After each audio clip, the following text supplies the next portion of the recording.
नमस्कार दोस्तों, welcome to इन्वेस्टवाइज। तो चलिए देख लेते हैं 4 जनवरी को आप कौन कौन से स्टॉक्स में पोजीशंस लेके कुछ अच्छे इंट्राडे प्रॉफिट्स बना सकते हैं।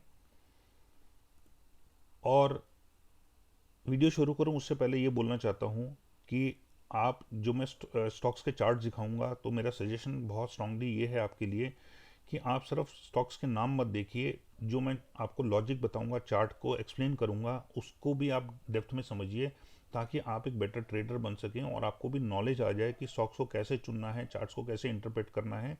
तो इसलिए मेरा सजेशन है आप वीडियो को पूरा देखिएगा। ऐसा नहीं है कि नाम आप स्टॉक्स के देख के और उसके बाद में आप वीडियो को बंद कर दें, तो ये आपको फ़ायदा नहीं देगा, आपको नॉलेज नहीं मिलेगी। आपको नाम तो मिल जाएंगे किन स्टॉक्स में पोजीशन लेनी है, लेकिन क्यों लेनी है, कौन सी पोजीशन लेनी है, नीचे जाएगा स्टॉक ऊपर जाएगा स्टॉक, ये आपको नहीं मालूम चलेगा जब तक आप उसकी एक्सप्लेनेशन और उसका लॉजिक नहीं समझेंगे। तो इसको वीडियो को पूरा समझने की कोशिश करिएगा। और अगर आप मेरे चैनल के अभी तक सब्सक्राइबर नहीं हैं तो सब्सक्राइब करके जब बेल नोटिफिकेशन दबाएं तो ऑल का बटन दबाना मत भूलिएगा, नहीं तो आपको सारे वीडियोस के नोटिफिकेशन नहीं मिलेंगे। और अगर वीडियो इन्फॉर्मेटिव लगे तो आप इसको लाइक और शेयर कीजिएगा। तो चलिए वीडियो को शुरू करते हैं।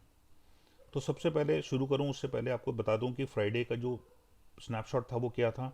तो निफ्टी 37 पॉइंट ऊपर बंद हुई, निफ्टी बैंक 38 पॉइंट नीचे बंद हुई, निफ्टी ऑटो 79 पॉइंट्स प्लस में बंद हुआ, IT 205 point, financial services 24 point negative बंद हुआ, निफ्टी फार्मा 86 पॉइंट ऊपर बंद हुआ, एफएमसीजी 215 पॉइंट ऊपर बंद हुआ, मेटल 4 पॉइंट ऊपर बंद हुआ और रियलिटी 2 पॉइंट ऊपर बंद हुआ।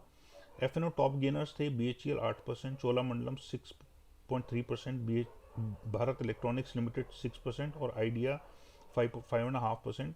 टॉप लूजर्स थे ICICI bank 1%, SBI life 0.7%, Hindalco 0.7% और एचडीएफसी बैंक 0.7%। तो ये दोनों की वजह से जो बैंक निफ्टी था वो माइनस में बंद हुआ। और अगर आप मेरे टेलीग्राम चैनल के मेंबर नहीं हैं तो आप मुझे टेलीग्राम चैनल पे फॉलो कर सकते हैं। ये एकदम फ्री चैनल है जिसमें मैं स्टॉक की कॉल्स भी देता हूँ, इंटरडे बेसिस पे डिलीवरी बेसिस के स्टॉक्स भी देता हूँ और कुछ वैल्यू एडेड सर्विसेज भी देता हूँ, जैसे कॉर्पोरेट न्यूज़ हो गई, आपका जो कॉर्पोरेट एक्शंस हो गए, डिविडेंड कब पे हो रहा है, या आपका बोनस कब आ रहा है, ये सब चीज़ें भी मिलती हैं और रिजल्ट्स कब आ रहे हैं, ये सब भी चीज़ें मिलती हैं। तो ये आप सब कुछ आपको इस टेलीग्राम चैनल पे एकदम फ्री मिलेगा, तो आप इसको ज्वाइन कर सकते हैं। और आप मुझे ट्विटर पे भी फॉलो कर सकते हैं। ये दोनों लिंक्स जो हैं आपको ये डिस्क्रिप्शन में मिल जाएंगे। तो चलिए अब निफ्टी की बात कर लेते हैं। तो निफ्टी यहाँ तक तो बहुत स्ट्रॉन्ग स्ट्रेंथ इसने पिछले कुछ दिनों में दिखाई है, लेकिन यहाँ आके देखिए वीकनेस इसकी जाहिर हो गई है। यहाँ इनफैक्ट नीचे गया था काफ़ी ज़्यादा, लेकिन उसका रिकवरी आ गई और ये जस्ट मार्जिनल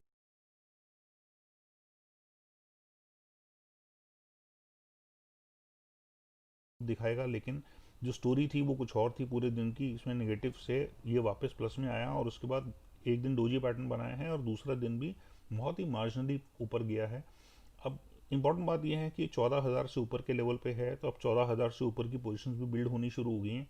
और इसके दो मेन कारण ये थे कि एक तो जो जीएसटी डेटा था वो ऑल टाइम हाई था, और दूसरा जो ऑटो फिगर्स आए हैं वो भी काफ़ी पॉजिटिव थे। तो इससे मार्केट को शायद थोड़ा सा और हौसला मिल गया है कि इकोनॉमी जो है वो बेटर कर रही है, जो उनकी फियर्स से उससे बेटर, एक्सपेक्टेशन से बेटर। तो शायद यहाँ से हो सकता है 14,100 14,200 भी अपसाइड पे आपको देखने को मिले। और उसके बाद में जब रिजल्ट्स आएंगे, कॉर्पोरेट रिजल्ट्स जब शुरू होंगे, तो वहाँ से मार्केट का डायरेक्शन और ज़्यादा क्लियर हो जाएगा। अगर रिजल्ट्स काफ़ी अच्छे रहे तो मार्केट और ऊपर जा सकती है, शायद 14,500 15,000 पे भी।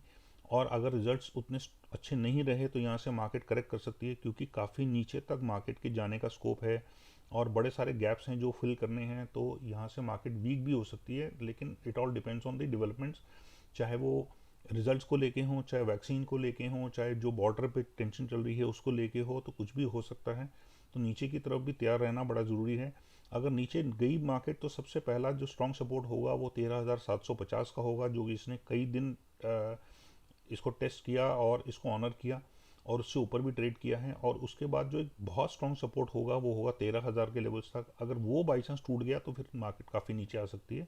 अब आ जाते हैं बैंक निफ्टी पे। तो बैंक निफ्टी ने पहले काफ़ी टाइम कंसोलिडेट किया, उसके बाद नीचे आया, फिर स्ट्रेंथ दिखाई। पिछले 3 दिन जो हैं ये इसके लिए बड़े क्रिटिकल रहे हैं, तीनों दिन रेड कैंडल बनाई इसने।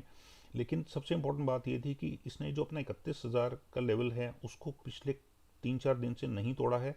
तो ये इसके लिए पॉजिटिव एक ट्रिगर है।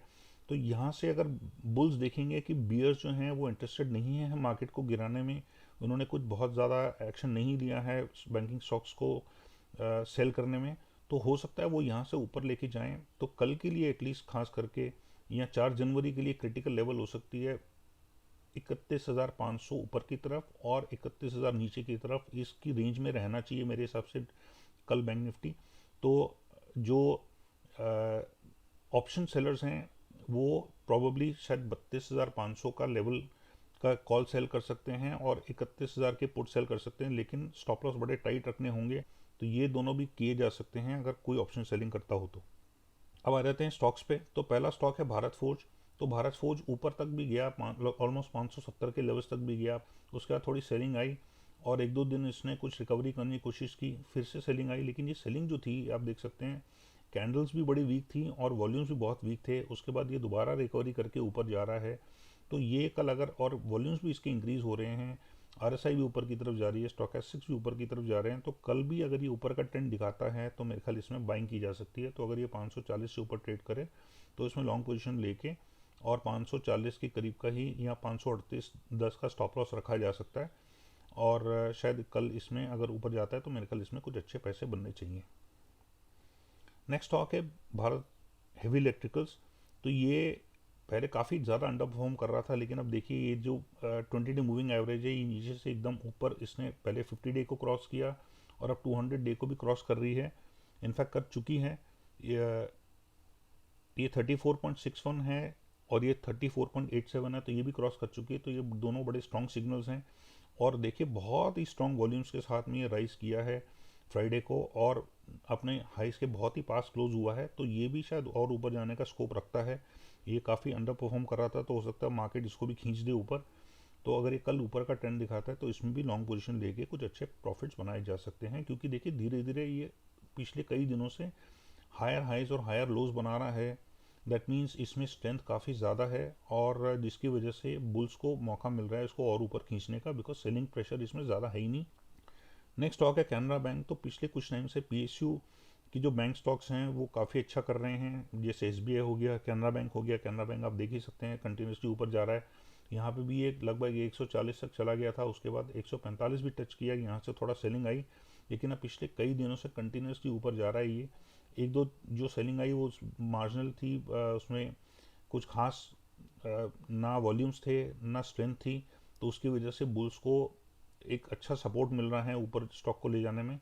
और ये भी अगर ऊपर की तरफ का कल ट्रेंड दिखाता है तो मेरे ख्याल इसमें भी बाइंग करके कुछ अच्छे पैसे बनाए जा सकते हैं। नेक्स्ट स्टॉक है एचडीएफसी बैंक। तो देखिए एचडीएफसी बैंक जो है उसको 1450 में काफ़ी स्ट्रॉन्ग रेजिस्टेंस मिल रहा है और उसके बाद से इसने 1450 को टच करने की भी कोशिश नहीं की, क्रॉस करना तो बहुत दूर की बात है।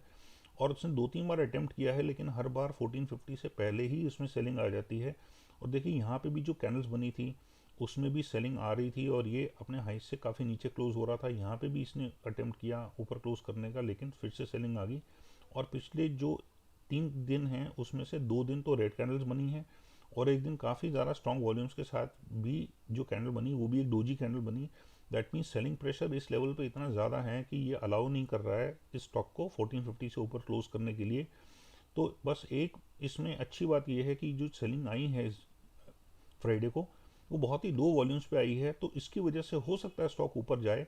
लेकिन अगर ऊपर भी जाता है तो 1450 से ऊपर अगर जाता है तो 1450 का स्टॉप लॉस रखना चाहिए। और अगर 1400 से पहले ही आप पोजीशन ले लेते हैं तो 1400 के आसपास, 1450 के आसपास में कॉशियस रहना अच्छा रहेगा। अगर वहाँ से स्टॉक नीचे गिरना शुरू होता है तो अपनी पोजीशन काट के बाहर निकल जाएं। और यहाँ से हो सकता है स्टॉक, क्योंकि कई बार मल्टीपल रिजेक्शंस हो चुके हैं 1450 के लेवल के, तो यहाँ से हो सकता है स्टॉक थोड़ा करेक्ट करे। नेक्स्ट स्टॉक है आइडिया। तो आइडिया में एक पॉजिटिव न्यूज़ ये थी कि आईयूसी चार्जेस जो हैं वो टीआरएआई ने ख़त्म कर दिए हैं, जिसकी वजह से थोड़ा सा पॉजिटिविटी आई है आइडिया में। और दोनों दिन काफ़ी अच्छे वॉल्यूम्स के साथ में स्टॉक ऊपर बढ़ा है। तो कल भी अगर ये ऊपर जाता है तो मेरे ख्याल इसमें कल बाय किया जा सकता है, लेकिन थोड़ा सा ध्यान रखना पड़ेगा इस लेवल पे, क्योंकि यहाँ पे सेलिंग आई थी। लेकिन अगर इसको भी क्रॉस कर जाता है तो यहाँ का स्टॉप लॉस आप रख सकते हैं और उसके बाद देख सकते हैं कहाँ तक स्टॉक जाता है। तो thank you so much for watching my video. और मेरा ईमेल आईडी है investwise0070@gmail.com। आप इसमें मुझे लिख के मेरे से कुछ भी पूछ सकते हैं, कोई डाउट्स हैं, कोई क्वेरीज हैं, कोई क्वेश्चंस हैं।